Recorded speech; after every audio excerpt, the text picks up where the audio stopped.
അപ്പോൾ ചട്ടി ചൂടായി വന്നിട്ടുണ്ട്. നമുക്ക് ഇതിനകത്ത് വെളിച്ചെണ്ണ ഒഴിച്ചു കൊടുക്കും. കടുക് ആഡ് ചെയ്ത് കൊടുക്കും.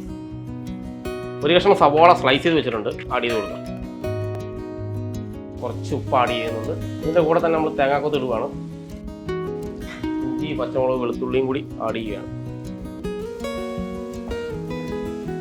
2 കണ്ട് കറിവേപ്പിലയും പച്ചമുളകും കൂടി ആഡ് ചെയ്ത് കൊടുക്കുകയാണ്. കുറച്ച് മഞ്ഞൾപ്പൊടി എടുത്തിട്ടുണ്ട്, ഒരു ചെറിയ സ്പൂൺ കാശ്മീരി ചില്ലി പൊടി, ശേഷം fish masala, black pepper powder. ഇതിലേക്ക് നമുക്ക് 20 പീസ് ചെമ്മീൻ എടുത്തിട്ടുണ്ട്. ഇതിലേക്ക് നമുക്ക് തേങ്ങാപ്പാൽ ഒഴിച്ച് വേവിച്ച് ഇവനെ നന്നായിട്ട് ഫ്രൈ ആക്കി എടുക്കാം. 1 ചോള പുളി ആഡ് ചെയ്ത് കൊടുക്കും.